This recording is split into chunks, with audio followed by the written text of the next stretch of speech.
Last class हम लोगों ने stability of resonating structure and resonance hybrid complete कर लिया था। टोटल अभी तक हमने दो टाइप के परमानेंट इफेक्ट पढ़ लिए। हमें दो टाइप के इफेक्ट पढ़ने थे, परमानेंट और टेम्परेरी। परमानेंट में तीन इफेक्ट थे, जिनमें से दो हमने पढ़ लिए। तीसरा आज अपन स्टार्ट कर रहे हैं, जिसका नाम है हाइपर कॉन्जुगेशन। उन दो से बहुत ज्यादा इजी है, ठीक है, और इंडक्टिव भी इजी था। मेसोमेरिक में रेजोनेंस थोड़ा सा कॉम्प्लिकेटेड था, बट मैंने पूरी कोशिश की थी मैं आपको समझा सकूं। अब आपको कितना समझ में आया वो आपको पता होगा, बट ये बहुत इजी है। देखो, hyper conjugation, first of all ये भी एक टाइप का परमानेंट इफेक्ट है, जैसे इंडक्टिव और मेसोमेरिक थे। तो ये तो बात हम जानते हैं कि परमानेंट में तीन आते हैं। इसको सीधा सीधा अपन डिफाइन करते हैं, तो ये होता क्या है, it is delocalization of sigma electron with p orbital। ठीक है, it is delocalization of sigma electron with p orbital। यानी कि हमने अभी तक क्या देखा कि p orbital parallel p orbital होंगे तो रेजोनेंस होगा जिसमें पाई इलेक्ट्रॉन का मूवमेंट था। लेकिन हाइपर कॉन्जुगेशन में डीलोकलाइजेशन किसका होता है, सिग्मा इलेक्ट्रॉन का विद p ऑर्बिटल। इसी को हम दूसरा नाम भी देते हैं, it is also called sigma pi delocalisation और नो बॉन्ड रेजोनेंस। यानी इसके दो और नाम होते हैं, एक तो sigma pi delocalisation, sigma electron p orbital में जम करते हैं तो ये हो गया सिग्मा पाई डीलोकलाइजेशन, और दूसरा नो बॉन्ड रेजोनेंस, या फिर आप इस डीलोकलाइजेशन को कॉन्जुगेशन भी कह सकते हो। देखो कॉन्जुगेशन जब हमने पढ़ा था, कॉन्जुगेटेड सिस्टम पढ़े थे, तो हमने ये बोला था कि इसमें सिर्फ पाई इलेक्ट्रॉन इन्वॉल्व होते हैं। बट अभी जो हम इसमें पढ़ने जा रहे हैं उसमें सिग्मा इलेक्ट्रॉन का इन्वॉल्वमेंट भी होता है, और सिग्मा इलेक्ट्रॉन की वजह से ही डीलोकलाइजेशन होता है, जिसे हम नाम देते हैं सिग्मा पाई कॉन्जुगेशन और नो बॉन्ड रेजोनेंस। ठीक है, अब इसी में पहले से पॉइंट वाइज लिख सकते हैं, 1 ये हो गया, 2 3। It is present in alkenes, carbocations, free radical and benzene nucleus.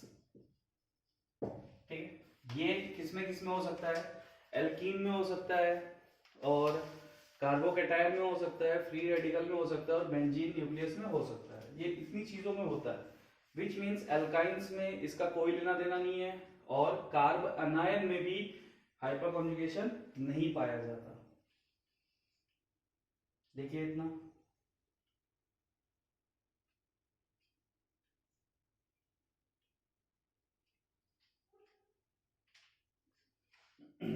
ठीक है, नोट कर लिया होगा।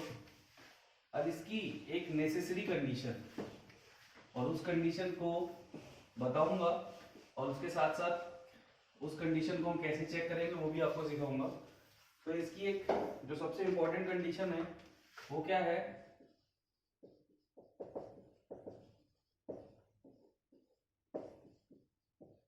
Presence of alpha hydrogen. यानी कि अगर हाइपर कॉन्जुगेशन होना है तो हाइपर कॉन्जुगेशन में अल्फा हाइड्रोजन की प्रेजेंस बहुत ज्यादा इंपॉर्टेंट होती है। अब क्या ये अल्फा हाइड्रोजन, इसके बारे में हम बात करेंगे, ठीक है, बट लिख लो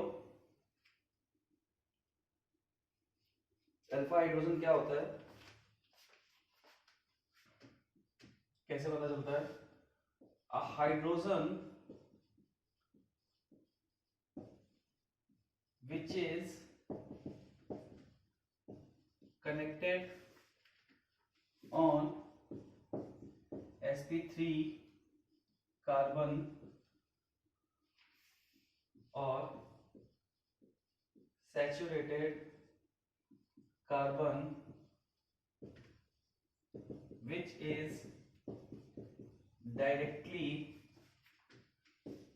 attached to the double bond यानी एल्कीन, फ्री रेडिकल और कार्बोकेटाइन को सीधे फॉर्म में सी के ऊपर +4 लिख देता है और नेक्स्ट टाइम से फ्री रेडिकल को भी कार्बन के ऊपर डॉट लिख के रिप्रेजेंट करूंगा, तो आप समझ जाना।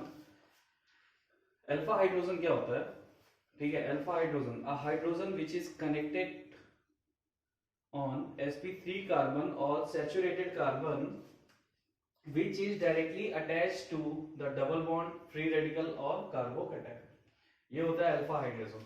तो अल्फा हाइड्रोजन में भी आपको बताऊंगा, तो उससे पहले मैं आपको हाइपर कॉन्जुगेशन समझा देता कि हाइपर कॉन्जुगेशन एक्चुअल में होता क्या है, फिर हम अल्फा हाइड्रोजन कैलकुलेट करना सीखेंगे। नोट कीजिए इसे।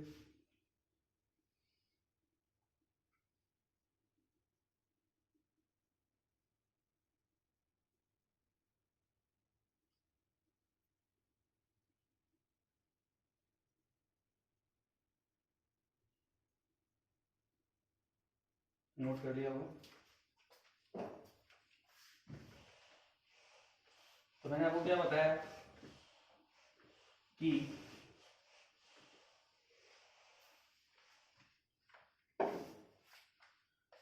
हाइपर कॉन्जुगेशन क्या होता है, it is delocalisation of sigma electron with P orbital. इसका दूसरा नाम होता है सिग्मा पाई कॉन्जुगेशन, थर्ड नाम होता है no bond resonance.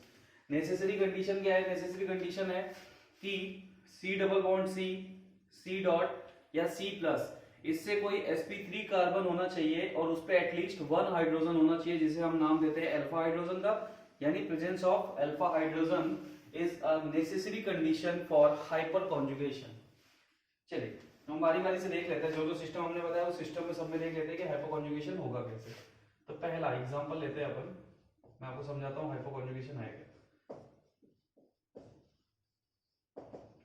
Hyper conjugation इन कार्बोकैटायन। ध्यान से देखना कि हाइपर कॉन्जुगेशन होता क्या है, क्यों इसको इतने नाम दिए गए। सपोज करो मेरे पास एक कार्बोकैटायन है जिसपे कोई CH3 ग्रुप अटैच है, ठीक। अब अगर मैं बात करूं तो ये है कार्बोकैटायन, ठीक है। इसके रेस्पेक्ट में अगर मैं इस कार्बन को देखूं तो क्या ये sp3 है, बिल्कुल है, ये sp3 कार्बन है। sp3 कार्बन पे अगर किसी पॉजिटिव चार्ज के अटैच होने वाला कार्बन sp3 है तो उस कार्बन को हम नाम देते हैं अल्फा कार्बन। क्या बोलते हैं उसको, अल्फा कार्बन। और उस पे जो हाइड्रोजन लगे हैं उन्हें हम बोलते हैं अल्फा हाइड्रोजन। तो इसे हम डिटेल में पढ़ेंगे, अभी यहां समझो। इस कार्बोकैटायन पे अल्फा, इस कार्बोकैटायन से डायरेक्टली अल्फा हाइड्रोजन अटैच्ड है, इसका मतलब यहाँ पे हाइपर कॉन्जुगेशन होगा। अब कैसे होगा वो समझो, इतनी सी चीज नोट करो कि किसी पॉजिटिव चार्ज या रेडिकल या डबल बॉन्ड से अगर डायरेक्टली कोई sp3 कार्बन कनेक्ट है और उस पे एटलीस्ट एक हाइड्रोजन है तो वो कार्बोकैटायन वो हाइपर कॉन्जुगेशन में पार्टिसिपेट करेगा।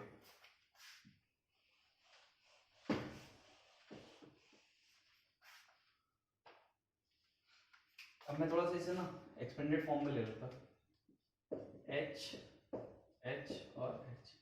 इस पे 3 हाइड्रोजन लगे हुए हैं, हमने इसको नाम क्या दिया, hyper conjugation is sigma pi conjugation. यानी कि अब जो कॉन्जुगेशन होगा वो सिग्मा इलेक्ट्रॉन में होगा और पाई इलेक्ट्रॉन में होगा। तो होता क्या है, जो ये sp3 कार्बन है जिसको हमने नाम दिया अल्फा कार्बन का, उस पे 3 हाइड्रोजन लगे हुए हैं, तो अल्फा कार्बन पे लगे हुए हाइड्रोजन क्या हो जाएंगे, alpha hydrogen. Same as 1 degree carbon पे जितने हाइड्रोजन होते हैं वो 1 डिग्री के हो जाते हैं, 2 डिग्री कार्बन पे जितने हाइड्रोजन होते हैं वो 2 डिग्री हाइड्रोजन हो जाते हैं, 3 डिग्री कार्बन पे जितने भी लगे होते हैं वो 3 डिग्री हाइड्रोजन हो जाते हैं, और 4 डिग्री हाइड्रोजन नहीं होते, ये बात आपको पता है।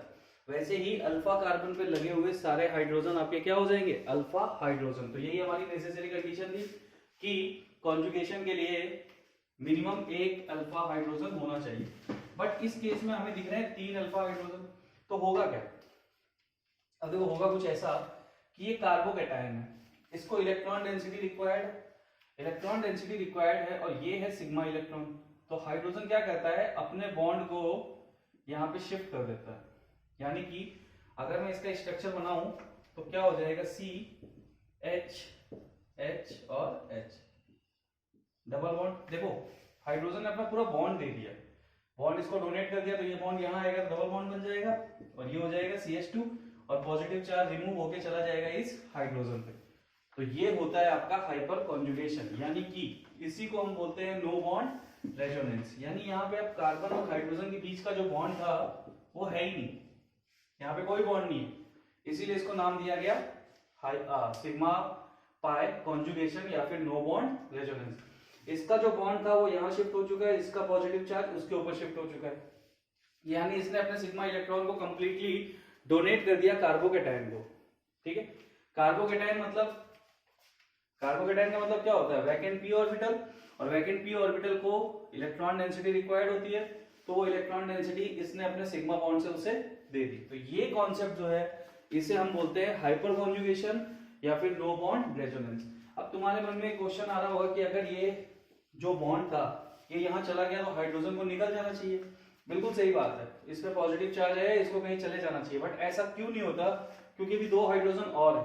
जैसे ये दूर जाने का सोचेगा ये वाला हाइड्रोजन स्ट्रक्चर बदल देगा, यानी कि इस वाले बॉन्ड की जगह अब ये वाला बॉन्ड पार्टिसिपेट करने लग जाएगा।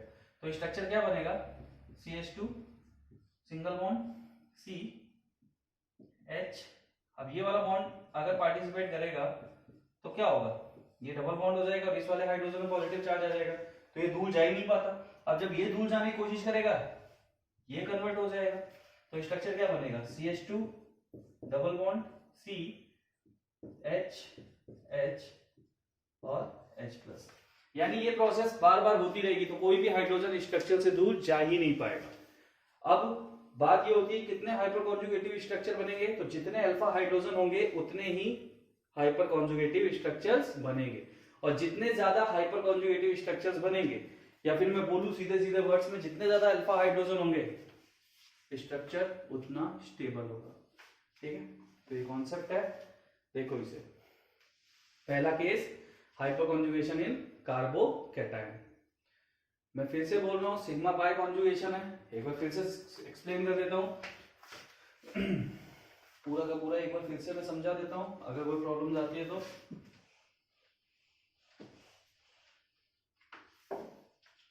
यहाँ पे एक कार्बन है जो sp3 है और उस पे लगे हुए हाइड्रोजन, यहाँ पे हाइड्रोजन लगे हुए 3। अब ये किसी भी पॉजिटिव चार्ज से डायरेक्टली अगर कोई कार्बन कनेक्ट हो रहा है और वो sp3 है तो उसे हम बोलते हैं अल्फा कार्बन, और उस पे लगे हुए हाइड्रोजन को हम बोलते हैं अल्फा हाइड्रोजन। अब यहाँ पे क्या होता है, नो बॉन्ड रेजोनेंस हमने बोला है, तो ये जो सिग्मा H और CH का, यानी जो CH बॉन्ड होता है, ये बॉन्ड टूट के चला जाता है जहां रिक्वायर्ड होती है, इसकी जरूरत होती है वहां पे। तो ये CH बॉन्ड अपनी इलेक्ट्रॉन डेंसिटी को इस बॉन्ड में यूज कर लेगा, जैसे ही यूज करेगा ये बॉन्ड यहाँ शिफ्ट हो जाएगा डबल बॉन्ड में। ठीक है, और इस हाइड्रोजन पे पॉजिटिव चार्ज पहुंच जाएगा, क्योंकि अब इसकी ये वैकेंट हो गया, इसने अपना बॉन्ड डोनेट कर दिया कॉन्जुगेशन में, रेजोनेंस में, तो ये क्या हो जाएगा, वैकेंट हो जाएगा। तो ये पॉजिटिव चार्ज चला जाएगा हाइड्रोजन के ऊपर और यहाँ आ जाएगा डबल बॉन्ड, और इस कार्बन का जो पॉजिटिव चार्ज था वो अभी हट गया है। क्यों, क्योंकि उस कार्बन का ऑक्टेट कंप्लीट हो गया। तो ये होता है हाइपर कॉन्जुगेशन। अब टोटल 3 हाइड्रोजन थे, अल्फा हाइड्रोजन, तो 3 टाइप से इसने हाइपर कॉन्जुगेशन कर लिया। अब देखो यहाँ पे कोई बॉन्ड है क्या, नहीं है, दैट्स वाई इसको नाम दिया गया नो बॉन्ड रेजोनेंस।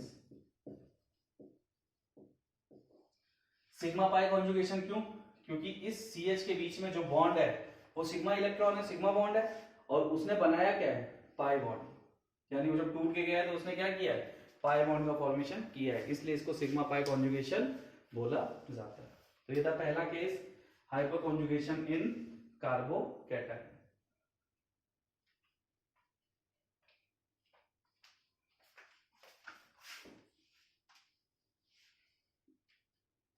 अभी आप लोगों को ये समझ में आ गया होगा अच्छे से दूसरा केस उठाते हैं हम, कार्बोकेटाइन।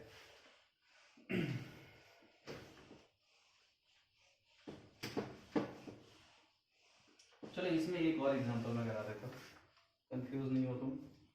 सपोज मेरे पास होता CH पॉजिटिव चार्ज, CH3 और CH3। अब ये कार्बोकेटाइन है, ये वाला कार्बन sp3 है और ये वाला कार्बन भी sp3 है, दोनों sp3 है, इसका मतलब दोनों अल्फा कार्बन है। पॉजिटिव चार्ज से डायरेक्टली कनेक्ट होने वाले कार्बन sp3 है, इसलिए वो अल्फा कार्बन है और उनपे लगे हुए हाइड्रोजन अल्फा हाइड्रोजन है। अब यहाँ पे हाइपोकॉन्जुगेशन कैसे होगा, तो स्ट्रक्चर को एक्सपेंडेड फॉर्म में लूं तो स्ट्रक्चर को मैं एक साइड से पहले रिप्रेजेंट करता, मैं इधर वाले तीनों को ऐसे ले लेता, CH पॉजिटिव चार्ज, चलो इधर वालों को भी ऐसे ले लेते हैं। तो इस स्ट्रक्चर से मैं तुम्हें समझाता, देखो हाइपोकॉन्जुगेशन क्या होगा।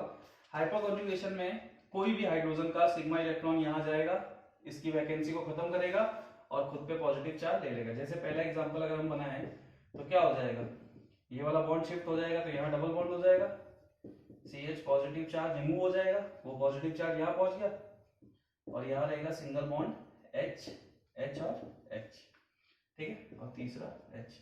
अब ऐसे ही सारे हाइड्रोजन कर सकते हैं, अगर ये कर सकता है तो ये भी कर सकता है, ये भी कर सकता है, ठीक है, और कौन कौन कर सकता है, ये कर सकता है, ये कर सकता है और ये भी कर सकता है। तो टोटल 6 हाइपर कॉन्जुगेटिव स्ट्रक्चर बनेंगे। बट ये याद रखना कि एक बार में सिर्फ एक ही CH बॉन्ड यूज होगा, ऐसा नहीं है कि तुम इधर भी H+ लगा दो, उधर भी H+ लगा दो, एक बार में एक ही CH बॉन्ड वहां पे पाई बॉन्ड का फॉर्मेशन कर सकता है। तो ये था दूसरा एग्जांपल जो सिर्फ समझाने के हिसाब से मैंने बता दिया। अब यहाँ से टोटल 6 टाइप के हाइपर कॉन्जुगेटिव स्ट्रक्चर बन सकते हैं। तो जितने ज्यादा हाइपर कॉन्जुगेटिव स्ट्रक्चर, स्टेबिलिटी उतनी ज्यादा, ठीक है।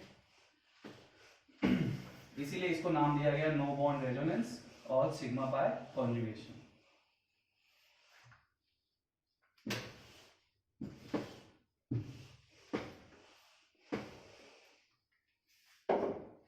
सेकेंड केस हम लेते हैं हाइपर कॉन्जुगेशन इन एल्कीन्स। तो सेम एज जैसे कार्बोकेटाइन से डायरेक्टली कनेक्ट होने वाला कार्बन sp3 होना चाहिए था, तो मान लो मैं कोई एल्कीन लेता हूं, जैसे मैंने लिया CH double bond CH2 single bond CH3। अब ये मैंने एक एल्कीन लिया है, तो ये क्या है, ये डबल बॉन्ड सिस्टम है, C डबल बॉन्ड C, और इस दोनों में से किससे कार्बन कनेक्ट हो रहा है, इस वाले कार्बन से ये वाला कार्बन कनेक्ट हो रहा है। तो चेक कर लो क्या ये sp3 है। अगर ये sp3 है तो अल्फा कार्बन होगा और इस पे लगे हुए सारे हाइड्रोजन अल्फा हाइड्रोजन होंगे, यानी कि हाइपर कॉन्जुगेशन की सारी कंडीशन को ये सेटिस्फाई कर रहा है। C डबल बॉन्ड C के एक कार्बन से डायरेक्टली जो कार्बन कनेक्ट हो रहा है वो sp3 है, sp3 है दैट्स व्हाई वो अल्फा कार्बन है, और अल्फा कार्बन है तो उस पे लगे हुए सारे हाइड्रोजन आपके अल्फा हाइड्रोजन। तो सेम एज जैसे वहां पे हुआ था, अब यहाँ पे भी सेम ही प्रोसेस होने वाली है। अब यार अगर तुम्हें ये डाउट है कि sp3 कार्बन कैसे निकाला जाता है, तो भैया देखो छोड़ दो केमिस्ट्री पढ़ना, इससे ज्यादा तो मैं मतलब बार बार ये चीजें नहीं समझा सकता। जिसको नहीं पता हो केमिकल बॉन्डिंग में जाना और देख लेना कि क्या होता है sp3 कार्बन। 3 हाइड्रोजन लगे थे, चलो इस स्ट्रक्चर को भी नीचे वापस से बना देता हूँ। 3 हाइड्रोजन लगे थे, ये क्या है, एल्कीन। अब तुमको पता होगा कि डबल बॉन्ड अगर आ गया तो ये भी sp2 है और ये भी sp2 है। मैंने बताया था सिंगल बॉन्ड से कनेक्ट कार्बन sp3 होता है, डबल बॉन्ड से कनेक्ट है तो sp2 होता है, और ट्रिपल बॉन्ड से कनेक्ट है तो sp होता है। इस पे 3 हाइड्रोजन लगे यानी 3 अल्फा हाइड्रोजन है। तो होगा क्या, होगा कुछ ऐसा कि CH बॉन्ड का CH के बीच में जो बॉन्ड है वो शिफ्ट होगा पाई बॉन्ड में, तो ये पाई बॉन्ड जम कर जाएगा इधर, क्योंकि देखो 2 पाई बॉन्ड आ गए तो कार्बन की वैलेंसी हो रही है 5 और वो पॉसिबल नहीं है, तो ये वाला क्या करेगा, अपनी इलेक्ट्रॉन डेंसिटी को आगे ट्रांसफर कर देगा। तो एक्चुअल में यहाँ स्ट्रक्चर कैसा फॉर्म हो रहा है, C, अब ये बॉन्ड यूज हो गया तो ये H+ हो गया, ये H, ये H, ये CH, ठीक है, और CH2 माइनस चार्ज, और यहाँ आ जाएगा डबल बॉन्ड। तो ये हो गया हाइपर कॉन्जुगेशन इन एल्कीन। अब टोटल ये कितने टाइप से हो सकते हैं, 3 टाइप से। फिर से बता रहा हूँ, ये H+ अगर बिना बॉन्ड के है तो ये बाहर क्यों नहीं जा रहा, क्योंकि जैसे ही बाहर जाने की कोशिश करेगा ये वाला हाइड्रोजन हाइपर कॉन्जुगेशन में पार्टिसिपेट कर लेगा तो यहाँ बॉन्ड एज इट इज रहेगा। ये बाहर निकलने की कोशिश करेगा, थर्ड वाला यूज हो जाएगा। तो टोटल इसमें भी जितने अल्फा हाइड्रोजन उतना ही आपका हाइपर कॉन्जुगेटिव स्ट्रक्चर बनेगा। यहाँ पे भी 3 है, that's why 3 hyper conjugative structure बन जाएंगे। बस करना क्या है, जैसे पहला ये बना है, इसको नोट कर लिया होगा, तो दूसरे में क्या हो जाएगा, दूसरे में ये बॉन्ड एज इट इज रहेगा, ये यूज हो जाएगा, ठीक है। और तीसरे में क्या होगा, तीसरे में ये भी एज इट इज रहेगा, ये वाला बॉन्ड यूज हो जाएगा। फिर बार बार ये रोटेशन चलता रहेगा, बाकी तो कुछ चेंज होगा नहीं, बाकी सब सेम ही रहेगा। तो ये था हाइपर कॉन्जुगेशन इन एल्कीन्स। यानी हमें सिर्फ ये पता करना है कि अल्फा हाइड्रोजन है कि नहीं है स्ट्रक्चर में, हैं तो जितने हैं उतने ही हाइपर कॉन्जुगेशन वो दिखाएगा, उतने ही हाइपर कॉन्जुगेटिव स्ट्रक्चर बनाएगा, ठीक है। सपोज करो इसमें मैं इधर भी एक CH3 लगा देता, तो अभी क्वेश्चन नंबर 1 ये है कि टोटल कितने हाइपर कॉन्जुगेटिव स्ट्रक्चर बनेंगे, ठीक है। तो आंसर मैं बता देता हूँ, तुमने सोच लिया हो तो। जिस किसी ने भी ये सोचा हो कि यहाँ पे 6 हाइपर कॉन्जुगेटिव स्ट्रक्चर बनेंगे, वो सब सही थे और उनको चीजें समझ में आ रही हैं, क्योंकि उनको पता है कि दोनों साइड पे sp3 कार्बन लगा हुआ है जो कि अल्फा कार्बन है, और उस पे लगे हुए हाइड्रोजन सारे के सारे अल्फा हाइड्रोजन है। तो हमने 2 केस देख लिए, hyper conjugation in carbocation and hyper conjugation in alkene. अब हम चलते हैं थर्ड केस में, जिसका नाम है hyper conjugation in free radical. Hyper conjugation in free radical. Free radical हम सबको पता है, कार्बन के ऊपर ऑड इलेक्ट्रॉन, इसको हम बोलते हैं फ्री रेडिकल का केस, या फिर इसी को हम नाम देते हैं कार्बन फ्री रेडिकल। अब इसमें हाइपर कॉन्जुगेशन देखना है, तो फ्री रेडिकल वाला केस लगभग कार्बोकैटायन जैसा ही होता है, इसमें ज्यादा चेंजेस होते नहीं। हमने कार्बोकैटायन की स्टेबिलिटी और इसकी स्टेबिलिटी का जब कंपैरिजन किया था तो हमने यही पाया था कि इसमें लगभग सारी चीजें सेम सेम ही होती है। वहां पे भी कार्बोकैटायन पे जितने ज्यादा, मतलब आपने पहले लेक्चर में कार्बोकैटायन की स्टेबिलिटी निकालना सीखा है, तो उसमें नहीं घुसते, टाइम वेस्ट नहीं करते, यहीं पे आते हैं वापस। अगर मैं स्ट्रक्चर लूं CH2 फ्री रेडिकल और इस पे लगा दूं CH3, तो देखो यार हाइपर कॉन्जुगेशन किसमें किसमें हो सकता है, एल्कीन में हो सकता है, फ्री रेडिकल में हो सकता है, कार्बोकैटायन में हो सकता है, और बेंजीन पे अगर CH3 लगा है यानी कि टोलुइन, इसमें भी हो सकता है, ठीक है। अब हमें क्या करना है, डबल बॉन्ड से डायरेक्टली जो कार्बन कनेक्ट हो रहा है चेक करना है वो sp3 है कि नहीं है, यहां से जो डायरेक्टली कनेक्ट हो रहा है वो sp3 है कि नहीं है, और पॉजिटिव चार्ज वाले से डायरेक्टली कनेक्ट हो रहा है वो sp3 है कि नहीं है, ये हमें चेक करना है। अगर sp3 है तो इसका मतलब वो अल्फा कार्बन है और उस पे लगे हुए सारे हाइड्रोजन आपके अल्फा हाइड्रोजन है। तो केस बहुत इजी है, सब में एक ही टाइप से हाइपर कॉन्जुगेशन हो रहा है, कुछ नया नहीं है। इसमें भी वही चीज होगी, इसको एज इट इज बना दो, CH2 C H H और H। इस H में 2 इलेक्ट्रॉन, 2 इलेक्ट्रॉन में से एक इलेक्ट्रॉन यहाँ आएगा, ये वाला यहाँ आएगा और ये वाला यहाँ जाएगा।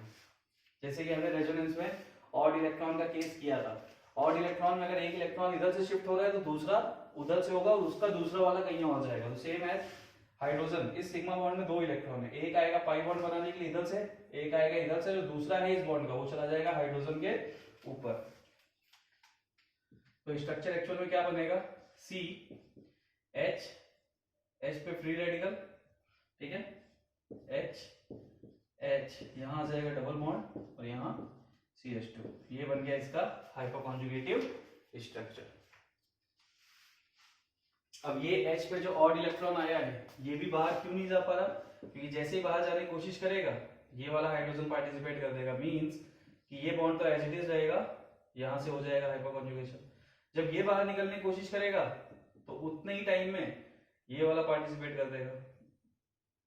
तो कोई भी हाइड्रोजन स्ट्रक्चर से बाहर नहीं जा पाते, कोई भी हाइड्रोजन स्ट्रक्चर से बाहर नहीं जा पाते, सबको स्ट्रक्चर में ही स्टे करना होता है, क्योंकि जैसे वो बाहर निकलने की कोशिश करते हैं दूसरा अल्फा हाइड्रोजन पार्टिसिपेट कर लेता है और वो नो बॉन्ड रेजोनेंस बना देता है, यानी कि हाइपर कॉन्जुगेशन कर लेता है।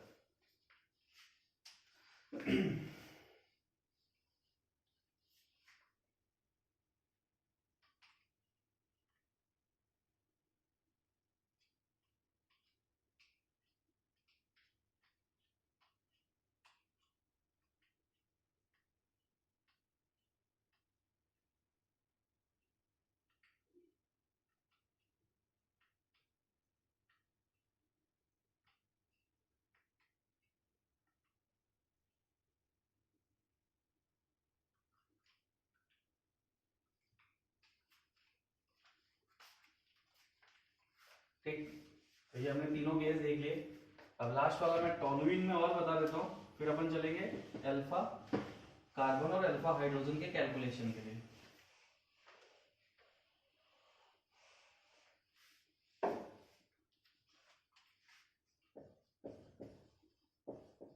इन टॉलुइन, अब नेक्स्ट हमारा क्या है, टॉलुइन पे हमें देखना है। टॉलुइन क्या होता है, बेंजीन रिंग पे अगर आपका CH3 मिथाइल ग्रुप लगा हुआ है तो उसको आप बोलते हो टॉलुइन। तो हमें इसका हाइपोकॉन्जुगेशन देखना है, यानी बेंजीन रिंग, और बेंजीन रिंग पे क्या लगा होना चाहिए, CH3। अब इसमें हाइपोकॉन्जुगेशन कैसे होगा तो देख लो। अगर मैं चाहूं तो इस स्ट्रक्चर को ऐसा भी तो लिख सकता हूं,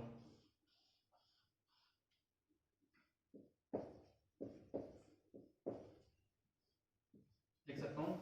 अब होगा क्या, सेम वही प्रोसेस है। इस CH बॉन्ड में सिग्मा इलेक्ट्रॉन है, सिग्मा इलेक्ट्रॉन यहाँ आएगा तो ये आगे जम कर जाएगा। यानी अब स्ट्रक्चर कैसे कन्वर्ट हो रहा है, स्ट्रक्चर ऐसे कन्वर्ट हो रहा है कि ये डबल बॉन्ड CH और ये पॉजिटिव चार्ज बन के रह जाएगा। ये बॉन्ड जब शिफ्ट हुआ तो नेगेटिव चार्ज में कन्वर्ट हुआ और ये एज इट इज रहेगा। अब नेगेटिव चार्ज वाला रेजोनेंस तो आपने सीखा ही है, ये कंटिन्यू होता चला जाएगा और कंटिन्यू होते होते होते होते बाद में फिर हाइड्रोजन पे बॉन्ड शिफ्ट हो जाएगा पूरा रेजोनेंस होने के बाद। चलो मैं बना के दिखा देता हूँ। नेक्स्ट स्ट्रक्चर क्या मिलेगा हमें, ये तो डबल बॉन्ड है, ये H है, ये H है, ये H positive charge as it is रहेगा। ये नेगेटिव चार्ज यहाँ आएगा तो ये डबल बॉन्ड में कन्वर्ट होगा और ये यहाँ जाएगा तो नेगेटिव चार्ज में बनेगा। ये स्ट्रक्चर आया। फिर क्या होगा, ये नेगेटिव चार्ज यहाँ जाएगा तो ये डबल बॉन्ड इस पोजीशन में पहुंच जाएगा। बाहर से दिखा देता मैं, इस पोजीशन पे आ जाएगा।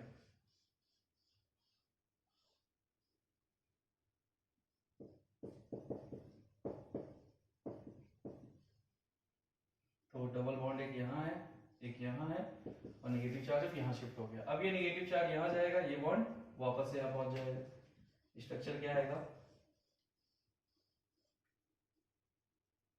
सिंगल बॉन्ड H H और H, यहाँ डबल बॉन्ड, यहाँ डबल बॉन्ड, यहाँ डबल बॉन्ड। ये हो गया कंप्लीट इसका रेजोनेंस, जो कि कैसा रेजोनेंस है, स्टार्ट हुआ था सिग्मा पाई से। अगर तुमको प्रॉब्लम हो रहा है कि CH3, तो मैंने इसको पूरा एक्सपेंडेड फॉर्म में ले लिया है, ठीक है।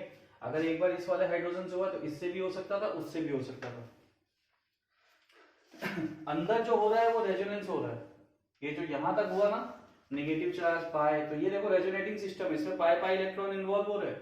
हाइपोकॉन्जुगेशन सिर्फ इस पॉइंट पे हुआ था टॉलुइन में, यानी यहाँ जो हुआ था सिर्फ वो हाइपोकॉन्जुगेशन था। उसके बाद जो चीजें हुई वो रेजोनेंस है, यानी यहाँ से जो नेगेटिव चार्ज मूव करके पहुंचा वो रेजोनेंस है। तो ये मत सोच लेना कि इसमें 6 हाइपोकॉन्जुगेटिव स्ट्रक्चर बने, नहीं।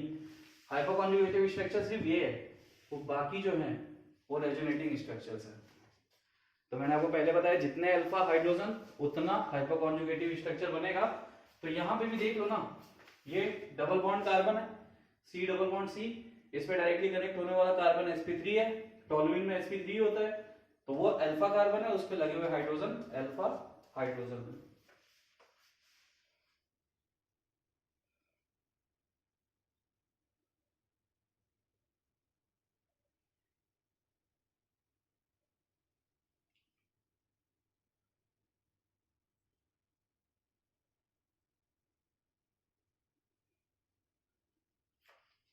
तो मैं इस पॉइंट को लिखवा देता हूँ, ये आपने बना लिया होगा, नोट लगा लो एक, ठीक है।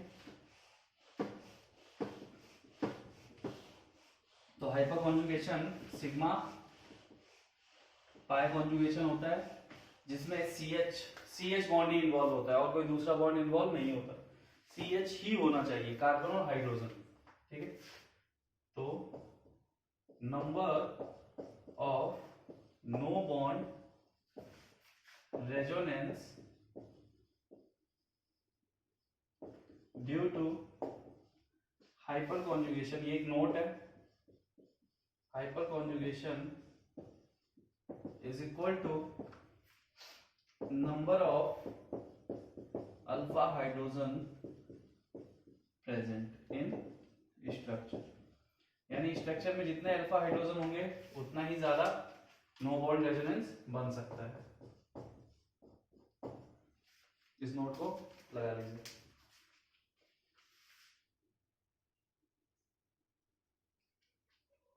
ठीक है, अब हम कैलकुलेट करेंगे अल्फा हाइड्रोजन। तो नेक्स्ट हेडिंग डालो, कैलकुलेशन ऑफ अल्फा हाइड्रोजन।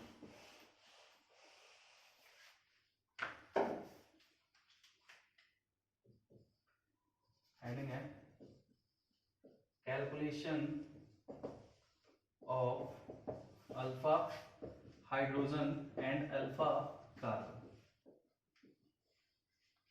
दोनों अल्फा कार्बन और अल्फा हाइड्रोजन दोनों के हम नंबर कैलकुलेट करेंगे, किसी स्ट्रक्चर में कितने अल्फा कार्बन है कितने अल्फा हाइड्रोजन है। तो इसकी हम अच्छे से प्रैक्टिस कर लेते हैं, क्योंकि हाइपर कॉन्जुगेशन के लिए सबसे ज्यादा इंपॉर्टेंट है अल्फा हाइड्रोजन का होना। और अल्फा हाइड्रोजन कहाँ होता है? अल्फा हाइड्रोजन होता है अल्फा कार्बन पे।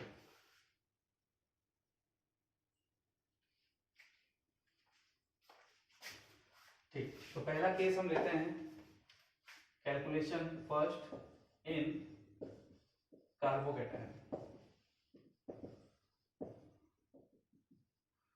कार्बोकैटायन, तो मैंने क्या बोला, जो भी कार्बोकैटायन है उससे डायरेक्टली कनेक्ट होने वाला कार्बन अगर sp3 है तो वो अल्फा कार्बन होगा, और उस पे जितने हाइड्रोजन लगे हैं वो सारे के सारे अल्फा हाइड्रोजन होंगे। तो पहला स्ट्रक्चर हम उठाते हैं, C plus CH2 CH3 CH3 CH2 या फिर CH CH3 CH3। ये हमने पहला स्ट्रक्चर उठा लिया। सपोज हमारे पास एक कार्बोकैटायन है, ये है ना कार्बोकैटायन, कार्बन में पॉजिटिव चार्ज है। अब सिर्फ इससे डायरेक्टली कनेक्ट होने वाले कार्बन की बात कर रहा हूं मैं, उसके आगे चाहे जितने कार्बन हो हमें उससे कोई लेना देना नहीं। तो इस कार्बोकैटायन से एक तो ये कार्बन कनेक्ट हो रहा है, एक तो डायरेक्टली ये कार्बन कनेक्ट हो रहा है, डायरेक्टली सिर्फ ये कार्बन कनेक्ट हो रहा है। ये तीनों डायरेक्टली कनेक्ट नहीं है, उनको रहने दो, हमें सिर्फ इस 3 कार्बन से मतलब है। हम चेक करते हैं क्या ये sp3 है, हाँ है, तो इसका मतलब ये अल्फा कार्बन है। तो एक अल्फा कार्बन हमें यहां से मिला, क्या ये sp3 है? जी बिल्कुल है। तो ये भी अल्फा कार्बन है। तो सेकंड वाला हमको यहां से मिला, और क्या ये भी sp3 है? तो हाँ ये भी sp3 है, इसका मतलब ये अल्फा कार्बन। तो थर्ड वाला हमको यहां मिला, यानी कि इस स्ट्रक्चर में टोटल 3 अल्फा कार्बन्स हैं। टोटल अल्फा कार्बन कितने हैं? 3। इस स्ट्रक्चर के पास टोटल अल्फा कार्बन है 3। अब हाइड्रोजन काउंट कर लेते हैं। तो इस कार्बन पे लगे हैं 2, इस पे लगे 3, 3 2 5 और 1 6, यानी इस स्ट्रक्चर के पास 3 अल्फा कार्बन है और 6 अल्फा हाइड्रोजन है। इतने आराम से तुम्हें समझा दिया है कि जो पॉजिटिव चार्ज वाला कार्बन है उससे देखो जो कार्बन डायरेक्टली कनेक्ट हो रहे हैं, सिर्फ उन्हीं कार्बन पे फोकस करना है जो डायरेक्टली कनेक्ट हो रहे हैं, बाकियों को तुम अवॉइड करो। बाकियों से हमें कोई लेना देना नहीं है कि आगे चेन कितनी लंबी होती जा रही है, हमें तो सिर्फ उस कार्बन से फर्क पड़ता है जो कार्बोकैटायन से डायरेक्टली कनेक्ट हो रहा है। तो हमने देखा यहाँ पे 3 कार्बन थे, तीनों को मैंने चेक किया तो तीनों अल्फा कार्बन थे, और तीनों पे जितने हाइड्रोजन होंगे मिला के वो टोटल उस स्ट्रक्चर में अल्फा हाइड्रोजन हो जाएगी। तो इस स्ट्रक्चर में अगर तुमसे कोई क्वेश्चन करता कि टोटल कितने अल्फा कार्बन है, तो आंसर होता 3। इस स्ट्रक्चर में टोटल 3 अल्फा कार्बन, यानी हमें एक चीज तो क्लियर हो गई कि चाहे अल्फा कार्बन हो या अल्फा हाइड्रोजन, अगर बात हो रही है अल्फा कार्बन की, मस्ट बी sp3 उसका होना जरूरी है। और हाइड्रोजन की बात करें तो sp3 कार्बन पे जो हाइड्रोजन लगा रहेगा, ठीक है, यानी हाइड्रोजन के लिए सिंपल सी चीज है, वो डिग्री से डिफाइन नहीं होता, sp3 कार्बन होना चाहिए और उस पर हाइड्रोजन लगा होना चाहिए। एटलीस्ट एक हाइड्रोजन अगर हुआ किसी भी sp3 कार्बन पे, अगर एक हाइड्रोजन भी हुआ, जैसे यहाँ पे देखो, अगर मैं पूरे स्ट्रक्चर को अभी हटा दूं, तुमने नोट तो कर ही लिया होगा, नहीं किया हो तो 2 सेकंड दे रहा हूं, जल्दी से नोट करो, फिर मैं तुम्हें एक चीज बताता हूँ। चलो,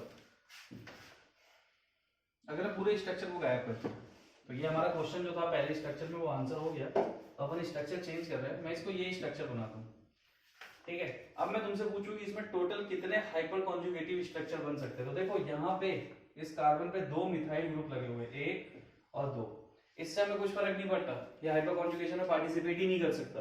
पार्टिसिपेट करेगा सिर्फ ये हाइड्रोजन, जो इस पे एक हाइड्रोजन लगा हुआ है। तो टोटल हाइपर कॉन्जुगेटिव स्ट्रक्चर आएंगे 1, क्योंकि अब हमारे पास सिर्फ एक अल्फा हाइड्रोजन है। अब हमारे पास कितना है? एक अल्फा हाइड्रोजन, और कोई अल्फा हाइड्रोजन है ही नहीं, क्योंकि कार्बन में जो हाइड्रोजन कनेक्ट होता है उसे अल्फा हाइड्रोजन बोलते हैं, ना कि कार्बन से फिर एक कार्बन कनेक्ट हो उस पर हाइड्रोजन, तो उससे हमें कोई फर्क नहीं पड़ता।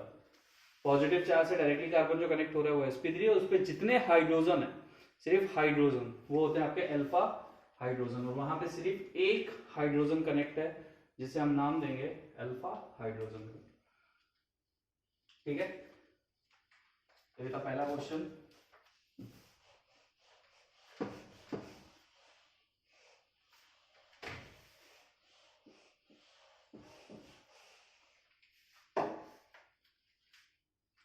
Second, CH3 CH2 CH2 positive charge. ठीक है, थर्ड स्ट्रक्चर में ले लेता हूं।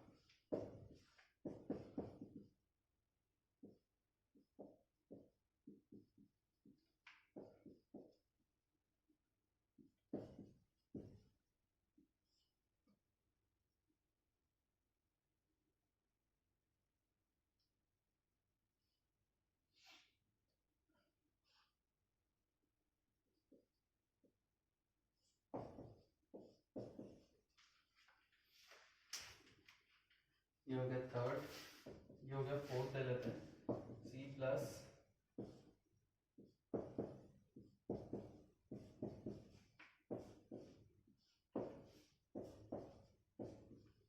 R मतलब एल्काइल ग्रुप है। ठीक है, तो कोई भी एल्काइल ग्रुप की बात कर रहा हूं मैं। फोर्थ और फिफ्थ,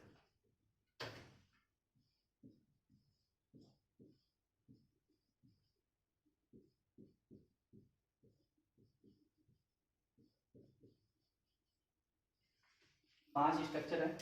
तो अपना वीडियो पॉज करो और देखो कि तुम्हें समझ में आया क्या। तुम मेरी हेल्प के बिना यहाँ से अल्फा हाइड्रोजन और अल्फा कार्बन कैलकुलेट कर सकते हो कि नहीं कर सकते हो, ट्राई करो एक बार।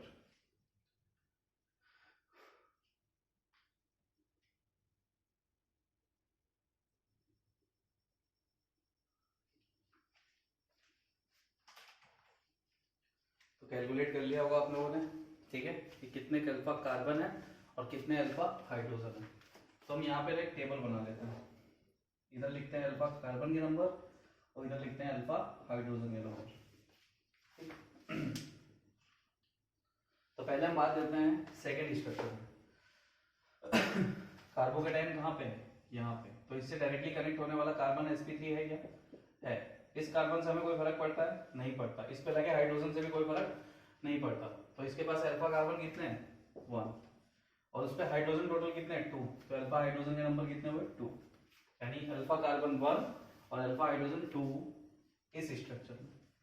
इसमें कार्बोकेटाइन ये है, तो इससे डायरेक्टली कनेक्ट होने वाले कार्बन ये है, ये है और ये है। इससे हमें कोई फर्क नहीं पड़ता, इससे नहीं पड़ता, इससे नहीं पड़ता, इन ग्रुप से हमें कोई फर्क नहीं पड़ता।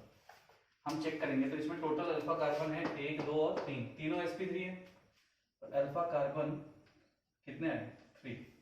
अल्फा हाइड्रोजन कितने होंगे, काउंट करते हैं। इस पे लगा है 1, तो 1, इस पे लगे 2, 3 और इस पे 1 भी नहीं, तो total 3 alpha carbon and 3 alpha hydrogen third structure में। फोर्थ स्ट्रक्चर में आ जाओ। कार्बोकेटाइन है ये, इससे डायरेक्टली कार्बन ये कनेक्ट हो रहा है जो कि sp3 है, और ये कनेक्ट हो रहा है जो कि sp3 है। ठीक है, इस ग्रुप से हमें कोई फर्क नहीं पड़ता, इस ग्रुप से भी हमें कोई फर्क नहीं पड़ता, हमें फर्क पड़ता है हाइड्रोजन से, जबकि ये एल्काइल ग्रुप है। R मतलब एल्काइल ग्रुप, तो एल्काइल ग्रुप से हमें कोई लेना देना नहीं। तो टोटल दोनों साइड पे sp3 कार्बन है, मतलब alpha carbon is equal to 2, और अल्फा हाइड्रोजन टोटल कितने हैं, सिर्फ यहाँ पे, यहाँ तो सब पे R लगा हुआ है, इधर भी R लगा हुआ है, तो बचे 2, तो 2 alpha carbon and 2 alpha hydrogen इस स्ट्रक्चर में। लास्ट वाले में आ जाओ, फिफ्थ नंबर पे। फिफ्थ नंबर पे ये है C पॉजिटिव और इस पे डायरेक्टली लगा कार्बन है sp3, तो अल्फा कार्बन है 1 और उस पे एक भी हाइड्रोजन नहीं है। इस हाइड्रोजन से तो हमें कोई फर्क नहीं पड़ता जो पॉजिटिव चार्ज पे लगा है, देख लो हमने कहीं काउंट नहीं किया।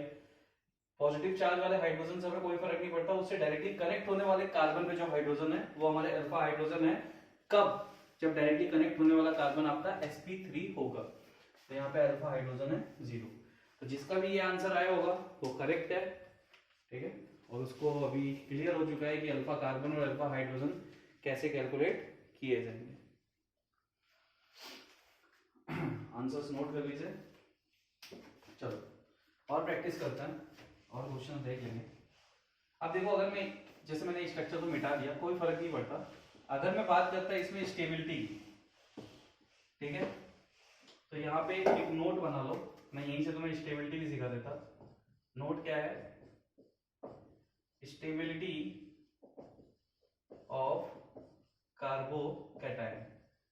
तो stability of carbocation is directly proportional to number of alpha hydrogen, number of alpha hydrogen. तो देखो सबसे ज्यादा अल्फा हाइड्रोजन किसमें थे? ये था स्ट्रक्चर नंबर 2 3 4 5, ये था 2, ये 3, ये 4, ये 5। तो क्या बोलेंगे हम?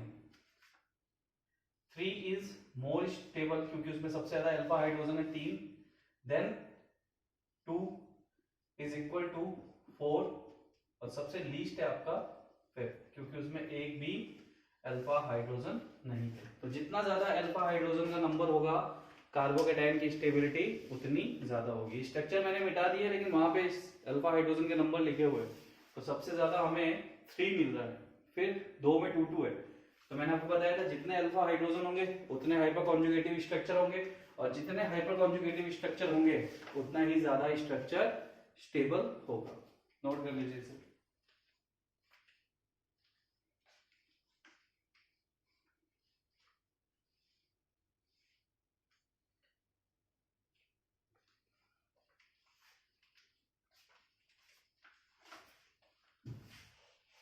और स्ट्रक्चर्स लेके प्रैक्टिस करते हैं।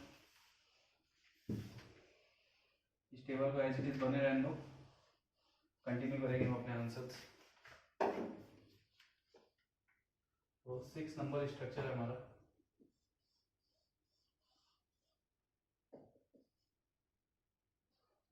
सेवन नंबर है,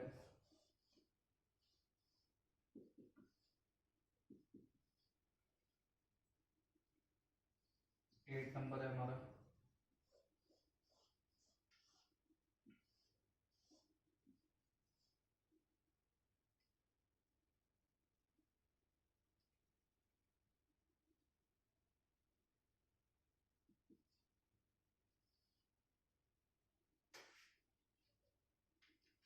जितने पॉजिटिव चार्ज है उसके रेस्पेक्ट में हम देखेंगे। 9 नंबर है हमारा,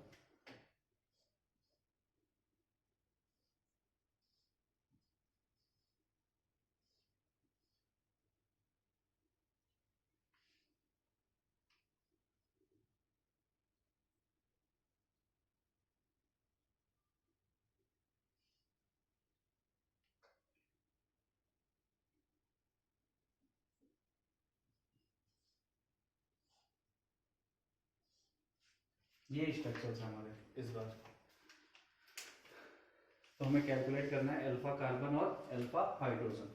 तो एक बार आप लोग वीडियो को पॉज करके ट्राई कर लो, फिर मेरे साथ देखो क्या होता है।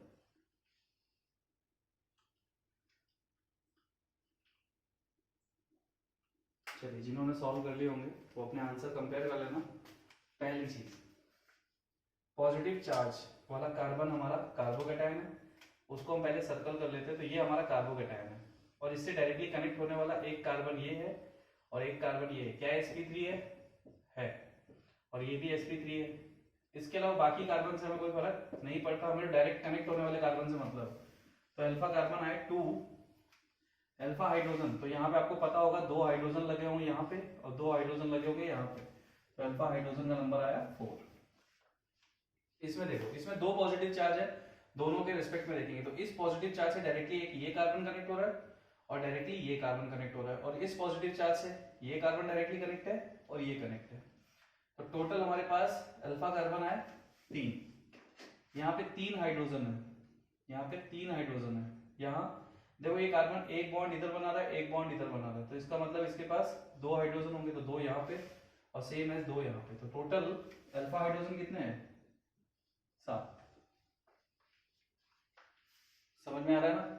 7 अल्फा हाइड्रोजन है और 3 अल्फा कार्बन है। एक पॉजिटिव चार्ज ये है, तो इससे डायरेक्टली कनेक्ट होने वाला कार्बन एक तो ये है और एक ये sp3 है लेकिन ये sp2 है।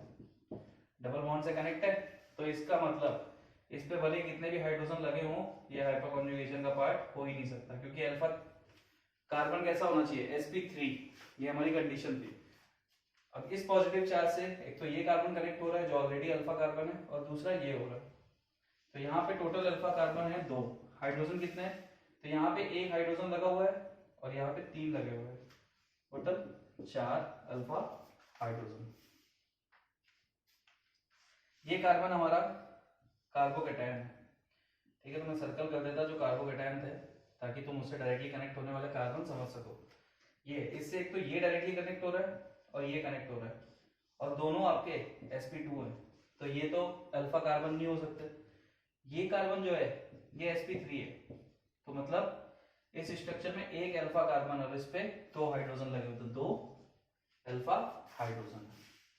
तो अगर मैं बात करूं अभी स्टेबिलिटी की, तो स्टेबिलिटी ऑर्डर क्या होने वाला है, स्टेबिलिटी ऑर्डर होने वाला है 7, सबसे ज्यादा स्टेबल होगा, फिर 6, और 6 के बराबर ही कौन होगा, 8, 6 और 8 बराबर है, और सबसे लीस्ट स्टेबल है 9। तो ये स्टेबिलिटी का ऑर्डर है, जितने ज्यादा अल्फा हाइड्रोजन उतना ज्यादा स्ट्रक्चर स्टेबल। तो अब मेरे हिसाब से तुम्हें ये अच्छे से समझ में आ गया होगा, ठीक है, पहला केस। अब हम चलते हैं दूसरे केस की तरफ। ये हमने कार्बोकेटायन में देख लिया, अब हम देखते हैं एल्कीन में। तो सेम टेबल तो हम बना के ही रखेंगे, स्ट्रक्चर चेंज करना स्टार्ट कर देते हैं।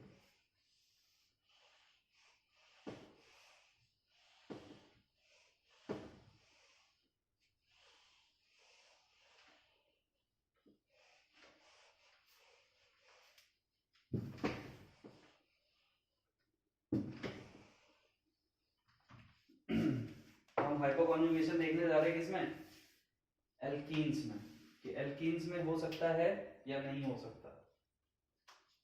इन एल्कीन, एल्कीन मतलब C double bond C system. तो पहला सिस्टम में ले रहा हूं,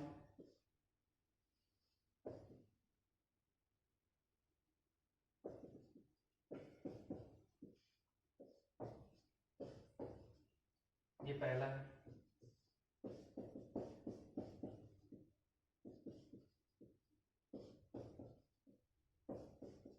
ये दूसरा है,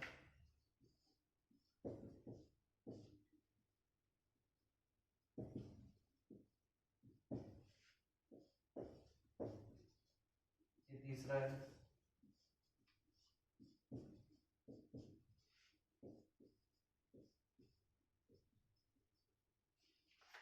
ये चौथा है। 4 स्ट्रक्चर्स हमने ले लिए। तो मैंने जैसे कार्बोकेटायन में पॉजिटिव चार्ज से डायरेक्टली कनेक्ट होने वाला कार्बन हम चेक कर रहे थे, तो एल्कीन के केस में क्या है, C डबल बॉन्ड C होता है ना, तो C डबल बॉन्ड C के जो 2 कार्बन है, दोनों कार्बन से जितने कार्बन कनेक्ट हैं पहले वो चेक कर लो, और फिर ये चेक कर लो क्या वो sp3 है। तो देखो पहले इस कार्बन की बात कर लेते हैं, ये C डबल बॉन्ड C का कार्बन है, इससे ये कार्बन कनेक्ट हो रहा है जो कि sp3 है, ये कार्बन कनेक्ट हो रहा है जो कि sp3 है, और यहाँ पे कोई कार्बन नहीं है, तो इसका मतलब यहाँ पे ना है, ये वाले हाइड्रोजन कभी अल्फा हाइड्रोजन नहीं होंगे, क्योंकि वो C डबल बॉन्ड C के हाइड्रोजन है, ठीक है। तो हमें क्या चेक करना होता है, जो भी हमारा सिस्टम है उससे डायरेक्टली कार्बन कितने कनेक्ट है। तो यहाँ पे इस साइड पे कोई भी कार्बन नहीं है, सिर्फ इस साइड पे 2 कार्बन है जो कि sp3 थे, तो अल्फा कार्बन है इसमें 2, और अल्फा हाइड्रोजन दोनों पे 3 हाइड्रोजन है, मतलब 6। ये आया इसका आंसर। इस सिस्टम पे C डबल बॉन्ड C, तो इस सिस्टम से कनेक्ट होने वाले कार्बन देखना, तो पहले इस कार्बन से देख लो, 2 कार्बन कनेक्ट है और दोनों sp3 है। इस साइड पे भी 2 कार्बन कनेक्ट है और दोनों sp3 है, तो इसका मतलब इस केस में टोटल अल्फा कार्बन है 4 और सब पे 3 हाइड्रोजन है, तो अल्फा हाइड्रोजन है 12, ठीक है। इसमें देखो ये हाइड्रोजन है, नहीं नहीं नहीं, इस कार्बन से डायरेक्टली एक कार्बन कनेक्ट है, तो अल्फा कार्बन कितने हैं 1, इस कार्बन से हमें कोई लेना देना नहीं, और इस पर हाइड्रोजन कितने हैं 2, तो अल्फा हाइड्रोजन है 2।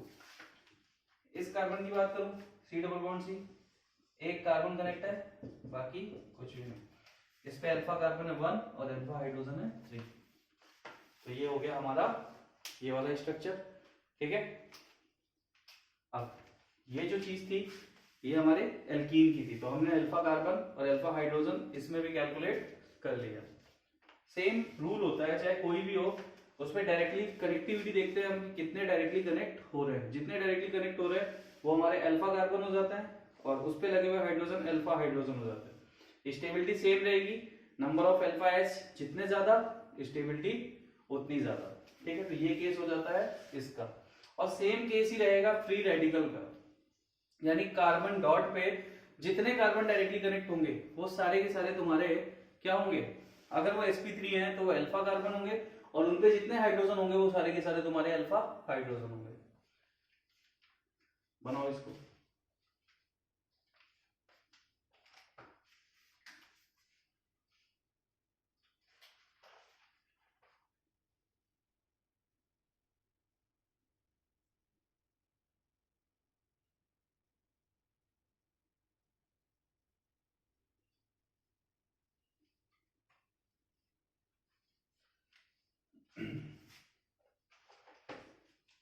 चलो दूसरे स्ट्रक्चर्स लेते हैं।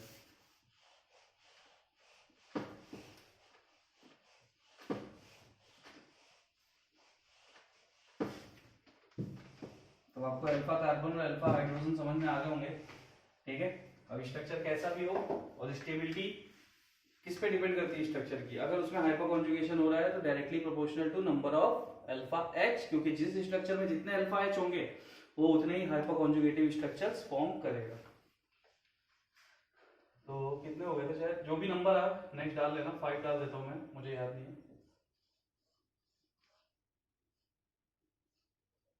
पहला स्ट्रक्चर 6,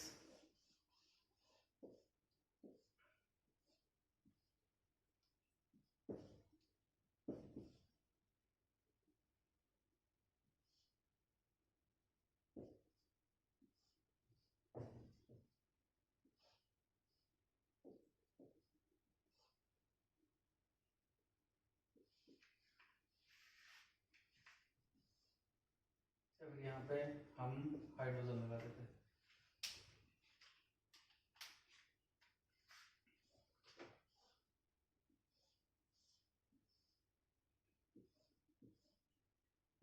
जितने डबल बॉन्ड आएंगे सारे डबल बॉन्ड के रेस्पेक्ट में हमें देखना होता है, ये चीज आप ध्यान रखना।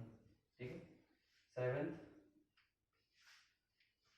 चलो टेबल तो आपके पास सही है, मैं इनके नीचे ही लिख दूंगा इनका आंसर, तो मैं यहाँ पे भी कुछ स्ट्रक्चर बना देता।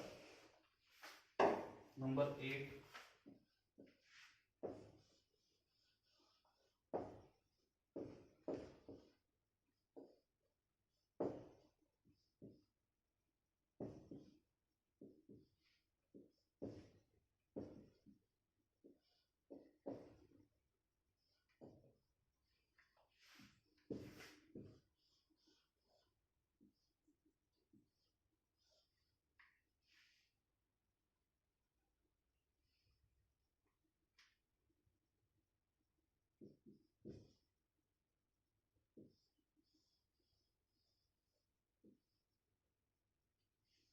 तो ये स्ट्रक्चर्स हैं। ठीक है, सारे स्ट्रक्चर ड्रॉ करो और इनमें तुम्हें निकालना है कि कितने नंबर ऑफ अल्फा कार्बन है और कितने नंबर ऑफ अल्फा हाइड्रोजन यहाँ पे प्रेजेंट है। तो तुम्हें ये सारे स्ट्रक्चर सॉल्व करने हैं और देखने हैं कि number of alpha carbon, number of alpha hydrogen कितने हैं और कौन सा स्ट्रक्चर तुम्हारा यहाँ पे ज्यादा स्टेबल है। ठीक है, सॉल्व करो इसे।